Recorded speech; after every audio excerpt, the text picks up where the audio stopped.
नंदूपुर नाम का एक खुशनुमा गांव था। गांव छोटा और पिछड़ा जरूर था, लेकिन वहां के लोग हमेशा खुश रहते। हर छोटी खुशी में अपनी बड़ी खुशी ढूंढ लेते थे। नंदपुर गांव में किसान सबसे ज्यादा रुई की खेती किया करते थे। गांव के एक तरफ और दूसरी तरफ एक नदी, जिस वजह गांव के बाहर जाने के लिए हमेशा उन्हें पहाड़ों के जोखिम रास्ते से जाना पड़ता था, जिस वजह से उन्हें और गांव के बच्चों को बड़ी परेशानी होती थी। माँ, आज मैं स्कूल जाऊंगी ना? आज तुम जरूर स्कूल जाओगी। मैं खुद तुम्हें स्कूल छोड़ने जाऊंगी। हुर्रे, आज मैं स्कूल जाऊंगी। कंचन बिट्टी को लेकर गांव के चौराहे के पास पहुंचती ही है कि वहां उसे गोपाल नजर आता है। अरे बिट्टी को लेकर उस तरफ कहाँ जा रही हो? बिट्टी को लेकर मैं स्कूल जा रही हूँ, पहाड़ के रास्ते से। लगता है आपको पता नहीं, पहाड़ वाले रास्ते को सरपंच साहब ने बंद कर दिया, क्योंकि पहाड़ के बड़े बड़े पत्थर ऊपर से नीचे गिर रहे हैं। अगर किसी के सर पर पत्थर गिर जाए तो उसकी जान को खतरा भी हो सकता है।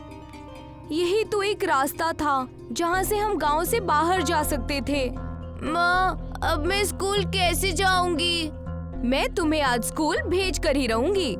कंचन बिट्टी को लेकर गांव की नदी के पास पहुंच जाती है, जहां उसे बड़ी बड़ी मछलियां तैरती हुई नजर आती हैं। वहां वो कैलाश नाव वाले का इंतजार करती हैं। वहीं गांव के कई मजदूर पहले ही से कैलाश का इंतजार कर रहे थे। बस बेटा, कैलाश काका आ जाएं। मैं तुम्हें उनके नाव में बिठाकर शहर के रास्ते से स्कूल छोड़ दूंगी। क्या बताऊं कंचन दीदी, ये कैलाश सुबह से नहीं आया है। आधा दिन बीत गया, हमें भी शहर मजदूरी करने जाना है। दूर से कैलाश अपनी नाव लेकर नदी के तट पर आता है और उनसे कहता है, बताओ कौन कौन जाना चाहता है? सबको 100 रुपए में मैं उस तरफ छोड़ दूंगा। आ जाओ सबके सब। 100 रुपए? कल तो सिर्फ 20 थे, आज तुम हमसे 5 गुना ज्यादा क्यों ले रहे हो?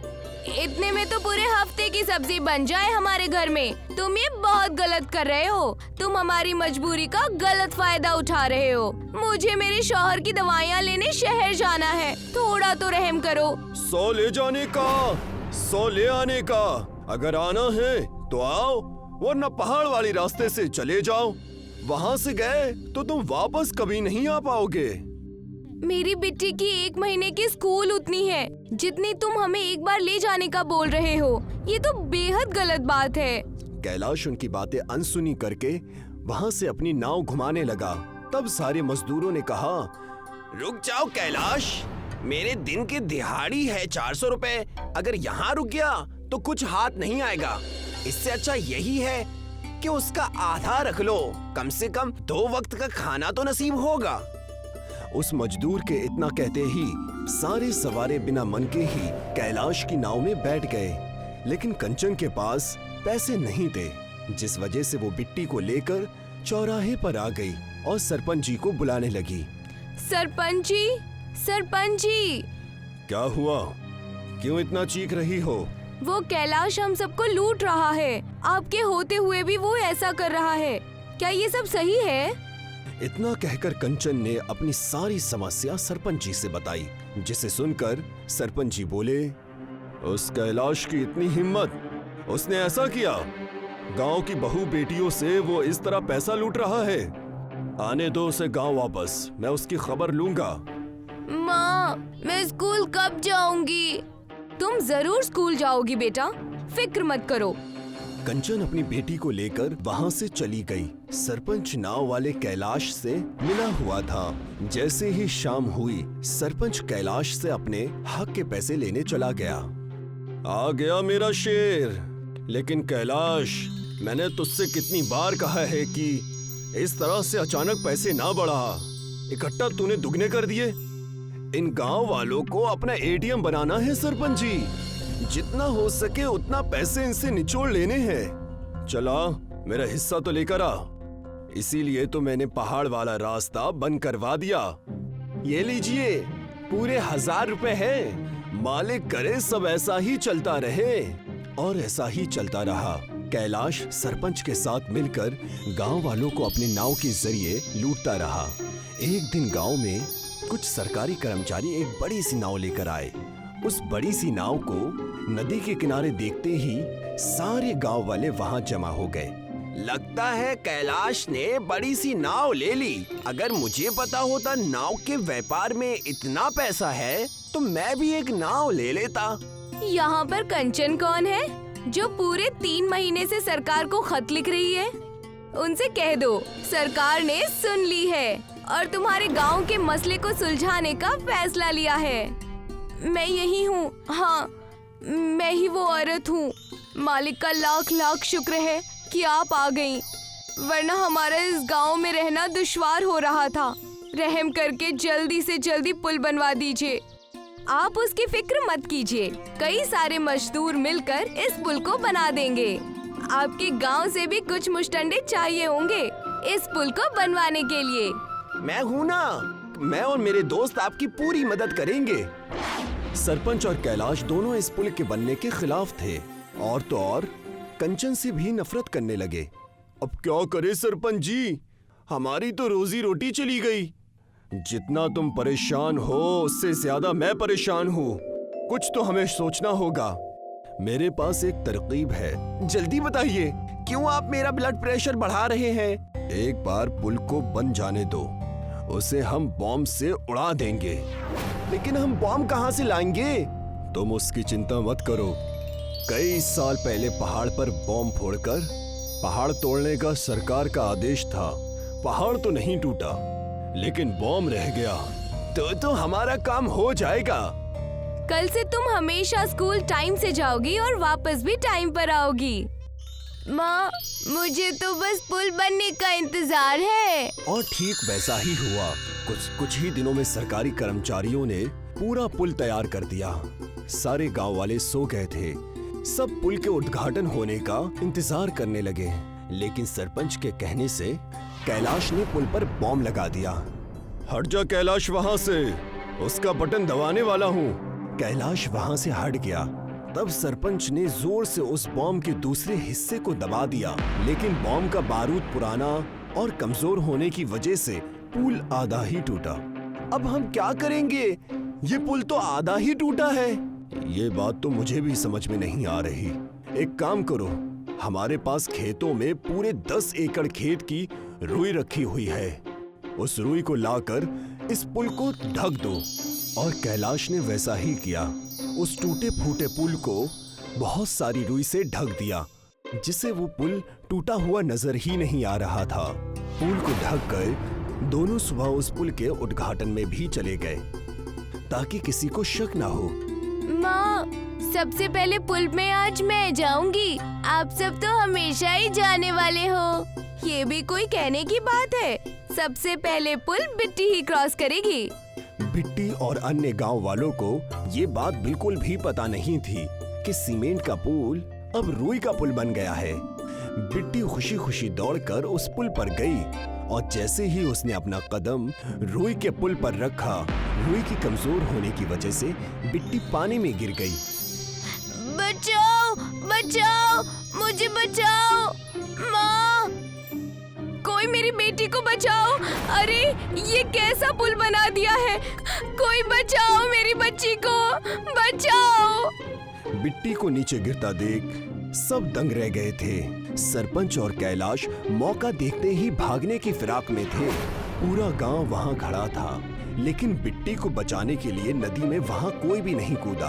उतने में एक बड़े से मछलियों के राजा ने बिट्टी को डूबने से बचा लिया। मछलियों की राजा ने बिट्टी को अपने ऊपर बैठाकर नदी पार कराई और उसे किनारे पर लेकर आया। इन सब के पीछे उस घूसखोर सरपंच और नाव वाले कैलाश का काम है। पहाड़ों को तो पहले से ही तोड़ दिया, अब हमारी इस पाक नदी को भी खराब करना चाहते हैं। आपने मेरी बच्ची को बचा लिया। मैं हमेशा आपकी कर्जदार रहूंगी। इन सब में तुम लोगों की और इस प्यारी बच्ची की कोई गलती नहीं है। इस वजह से तुम सबको मैं एक वरदान देता हूँ कि ये रुई का पुल अब असली हो जाएगा। कोई भी शरीफ इंसान इस पुल से नीचे नहीं गिरेगा, ये मेरी दुआ है।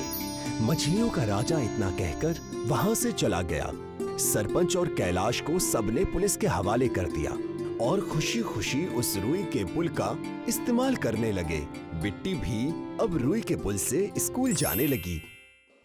धोलावीरा नाम का एक छोटा सा गांव था जो नर्मदा नदी के किनारे बसा था। इस गांव में आने जाने के लिए कश्ती ही एक वाहिद जरिया था, जिसकी वजह से गांव वालों को बेहद परेशानी हुआ करती थी। जब गर्मियों में पानी सूख जाता था तो गांव में ट्रैक्टर और बाकी गाड़ियां आया जाया करती थी, लेकिन जब नदी वापस भरती तो आना जाना मुश्किल हो जाया करता था। क्या कभी इस नदी पर पुल बन पाएगा? बनेगा, जरूर बनेगा अंजलि। हुकूमत जल्दी ही इस नदी पर पुल बनाएगी। कबीर अक्सर सभी लोगों को उम्मीद बांधता। कबीर बहुत भला इंसान था, वो लोगों की मदद करता था। वो एक किसान था। खुदा तुम्हारा हमेशा भला करे। कबीर और अंजलि गांव वालों की दुआओं से ही खुश थे। वहीं दूसरी ओर इस गांव में कुलदीप नाम का एक जमींदार भी रहता था।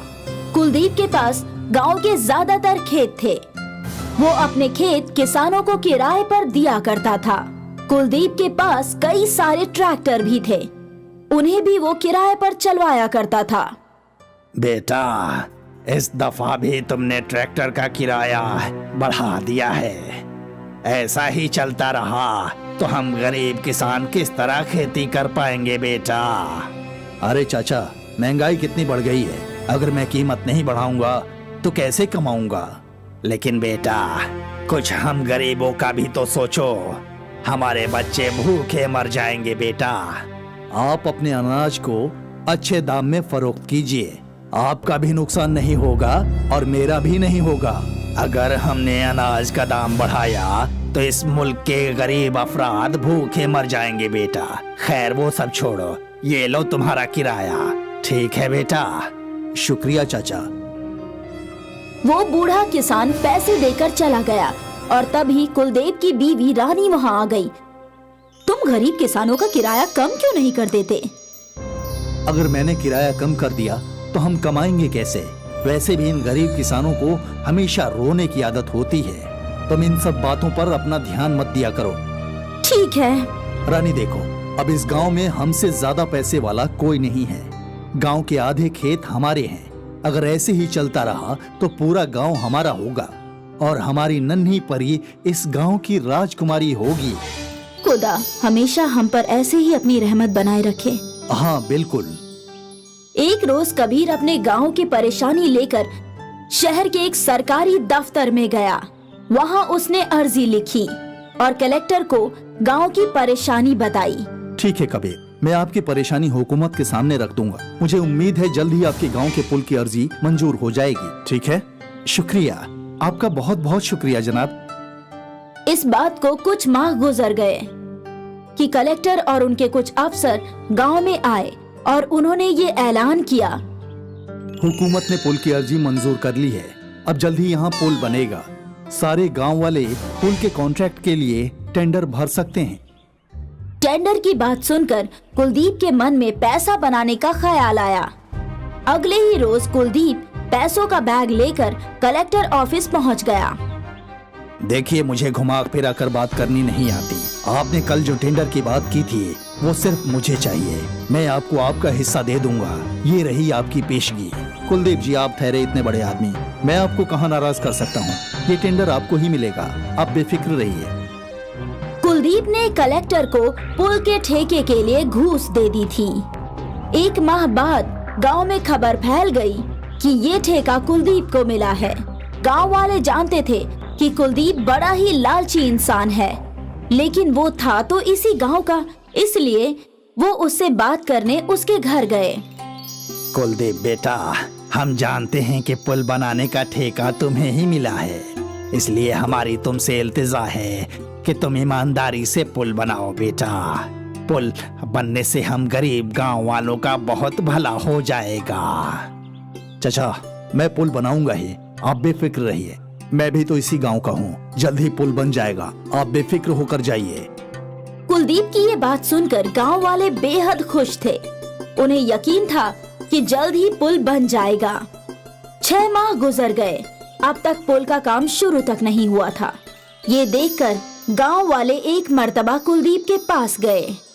बेटा, अब तक पुल का काम शुरू नहीं हुआ बेटा। सरकारी काम है, वक्त तो लगेगा ही ना। बेफिक्र रहिए, पुल बनेगा, जरूर बनेगा। कुलदीप हमेशा गांव वालों को तसल्ली देकर टाल देता था। अब इस वाकये को 3 बरस गुजर चुके थे। गांव में पुल की इब्तिदा तक नहीं हुई थी। अब तो गांव वालों ने उम्मीद भी छोड़ दी थी। इसी दरमियान कुलदीप की इकलौती बेटी परी बीमार हो गई। कुलदीप बेहद परेशान था।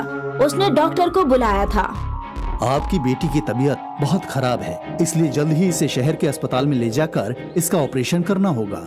हाँ, अभी चलते हैं। कुलदीप ने अपनी बेटी को गाड़ी में बिठाया, लेकिन जब वो नदी के किनारे पहुंचा, तो नदी में बाढ़ आ चुकी थी। हमें जल्द ही उस पार जाना है। अरे देखो, जल्दी से कश्ती को नदी में डाल। इस वक्त नदी का बहाव बहुत ही ज्यादा तेज है। अगर नदी में कश्ती डाली तो वो बह जाएगी और डूबने का खतरा भी है। तो अब मैं क्या करूं? मेरी बेटी मौत के मुंह में है। या खुदा मेरी मदद करो, मेरी मदद करो, ऐ खुदा, खुदा मेरी मदद करो। तभी कबीर वहां पहुंचा। मैं तुम्हारी मदद करूंगा। कबीर के ट्रैक्टर में 2 बड़े पेड़ के तने थे। हमें ये पेड़ के तने पुल की तरह लगाने होंगे। गांव वालों ने पेड़ के तनों को इस ओर से उस ओर लगा दिया। कबीर बेटा, ये खतरनाक हो सकता है। फिक्र मत कीजिए चाचा जान, मुझे यकीन है मैं ये आसानी से कर सकता हूँ। आप लोग गाड़ी में बैठ जाइए। कबीर ड्राइविंग सीट पर बैठ गया। कुलदीप, रानी और उनकी बेटी परी पीछे बैठे थे।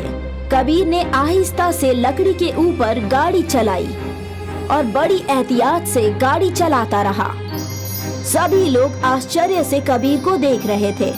देखते ही देखते कबीर गाड़ी को उस पार ले गया और सीधा अस्पताल पहुंचा।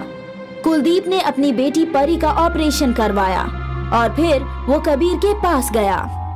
आज तुम्हारी वजह से मेरी बेटी जिंदा है। मैंने कभी गांव वालों का भला नहीं सोचा, लेकिन फिर भी तुमने मेरी मदद की। मैं बहुत शर्मिंदा हूँ। अब मैं उस पुल का काम आज ही शुरू करूँगा।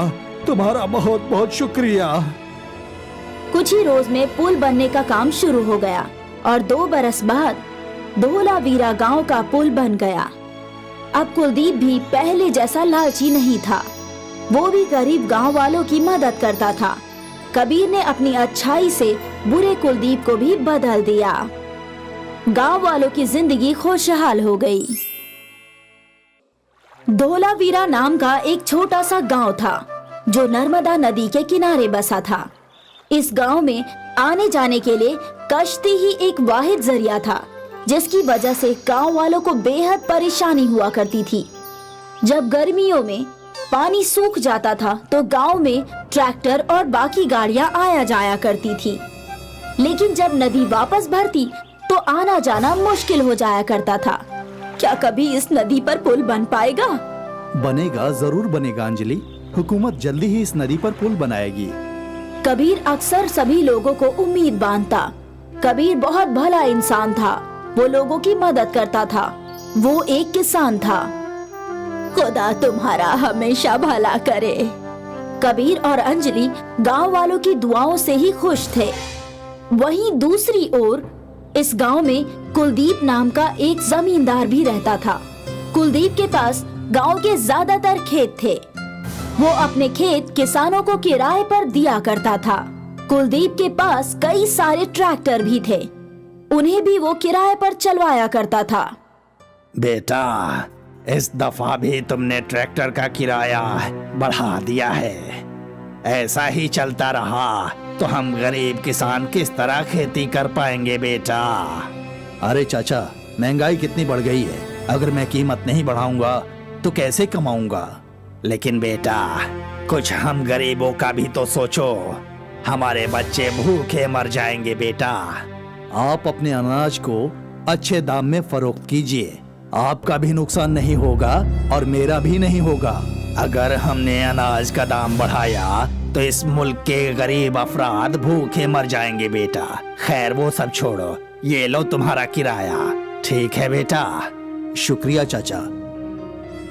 वो बूढ़ा किसान पैसे देकर चला गया और तभी कुलदीप की बीवी रानी वहां आ गई। तुम गरीब किसानों का किराया कम क्यों नहीं कर देते? अगर मैंने किराया कम कर दिया तो हम कमाएंगे कैसे? वैसे भी इन गरीब किसानों को हमेशा रोने की आदत होती है। तुम इन सब बातों पर अपना ध्यान मत दिया करो। ठीक है। रानी देखो, अब इस गांव में हमसे ज्यादा पैसे वाला कोई नहीं है। गांव के आधे खेत हमारे हैं। अगर ऐसे ही चलता रहा तो पूरा गांव हमारा होगा और हमारी नन्ही परी इस गांव की राजकुमारी होगी। खुदा हमेशा हम पर ऐसे ही अपनी रहमत बनाए रखे। हाँ बिल्कुल। एक रोज कबीर अपने गांव की परेशानी लेकर शहर के एक सरकारी दफ्तर में गया। वहां उसने अर्जी लिखी और कलेक्टर को गांव की परेशानी बताई। ठीक है कबीर, मैं आपकी परेशानी हुकूमत के सामने रख दूंगा। मुझे उम्मीद है जल्द ही आपके गांव के पुल की अर्जी मंजूर हो जाएगी। ठीक है, शुक्रिया, आपका बहुत बहुत शुक्रिया जनाब। इस बात को कुछ माह गुजर गए कि कलेक्टर और उनके कुछ अफसर गांव में आए और उन्होंने ये ऐलान किया, हुकूमत ने पुल की अर्जी मंजूर कर ली है। अब जल्द ही यहाँ पुल बनेगा। सारे गांव वाले पुल के कॉन्ट्रैक्ट के लिए टेंडर भर सकते हैं। टेंडर की बात सुनकर कुलदीप के मन में पैसा बनाने का ख्याल आया। अगले ही रोज कुलदीप पैसों का बैग लेकर कलेक्टर ऑफिस पहुंच गया। देखिए, मुझे घुमा फिरा कर बात करनी नहीं आती। आपने कल जो टेंडर की बात की थी वो सिर्फ मुझे चाहिए। मैं आपको आपका हिस्सा दे दूंगा। ये रही आपकी पेशगी। कुलदीप जी, आप ठहरे इतने बड़े आदमी, मैं आपको कहाँ नाराज कर सकता हूँ। ये टेंडर आपको ही मिलेगा, आप बेफिक्र रहिए। कुलदीप ने कलेक्टर को पुल के ठेके के लिए घूस दे दी थी। एक माह बाद गांव में खबर फैल गई कि ये ठेका कुलदीप को मिला है। गांव वाले जानते थे कि कुलदीप बड़ा ही लालची इंसान है, लेकिन वो था तो इसी गांव का, इसलिए वो उससे बात करने उसके घर गए। कुलदीप बेटा, हम जानते हैं कि पुल बनाने का ठेका तुम्हें ही मिला है, इसलिए हमारी तुमसे इल्तिजा है कि तुम ईमानदारी से पुल बनाओ बेटा। पुल बनने से हम गरीब गांव वालों का बहुत भला हो जाएगा। चाचा, मैं पुल बनाऊंगा ही, आप बेफिक्र रहिए। मैं भी तो इसी गांव का हूँ, जल्द ही पुल बन जाएगा, आप बेफिक्र होकर जाइए। कुलदीप की ये बात सुनकर गांव वाले बेहद खुश थे। उन्हें यकीन था कि जल्द ही पुल बन जाएगा। 6 माह गुजर गए, अब तक पुल का काम शुरू तक नहीं हुआ था।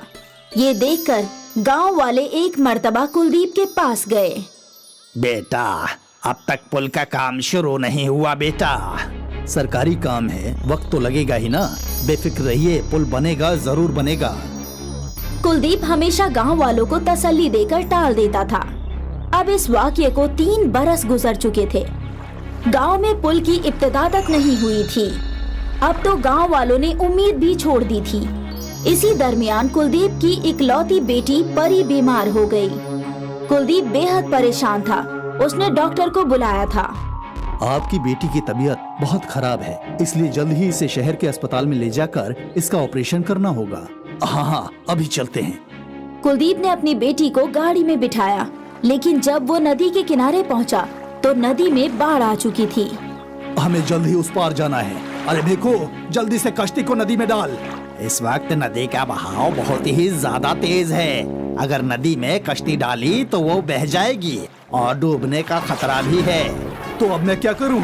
मेरी बेटी मौत के मुंह में है। या खुदा, मेरी मदद करो, मेरी मदद करो, ऐ खुदा, खुदा मेरी मदद करो। तभी कबीर वहां पहुंचा। मैं तुम्हारी मदद करूंगा। कबीर के ट्रैक्टर में 2 बड़े पेड़ के तने थे। हमें ये पेड़ के तने पुल की तरह लगाने होंगे। गांव वालों ने पेड़ के तनों को इस ओर से उस ओर लगा दिया। कबीर बेटा, ये खतरनाक हो सकता है। फिक्र मत कीजिए चाचा जान, मुझे यकीन है मैं ये आसानी से कर सकता हूँ। आप लोग गाड़ी में बैठ जाइए। कबीर ड्राइविंग सीट पर बैठ गया। कुलदीप, रानी और उनकी बेटी परी पीछे बैठे थे। कबीर ने आहिस्ता से लकड़ी के ऊपर गाड़ी चलाई और बड़ी एहतियात से गाड़ी चलाता रहा। सभी लोग आश्चर्य से कबीर को देख रहे थे। देखते ही देखते कबीर गाड़ी को उस पार ले गया और सीधा अस्पताल पहुंचा। कुलदीप ने अपनी बेटी परी का ऑपरेशन करवाया और फिर वो कबीर के पास गया। आज तुम्हारी वजह से मेरी बेटी जिंदा है। मैंने कभी गांव वालों का भला नहीं सोचा, लेकिन फिर भी तुमने मेरी मदद की। मैं बहुत शर्मिंदा हूँ। अब मैं उस पुल का काम आज ही शुरू करूँगा। तुम्हारा बहुत बहुत शुक्रिया। कुछ ही रोज में पुल बनने का काम शुरू हो गया और 2 बरस बाद धोलावीरा गांव का पुल बन गया। अब कुलदीप भी पहले जैसा लालची नहीं था। वो भी गरीब गांव वालों की मदद करता था। कबीर ने अपनी अच्छाई से बुरे कुलदीप को भी बदल दिया। गांव वालों की जिंदगी खुशहाल हो गई।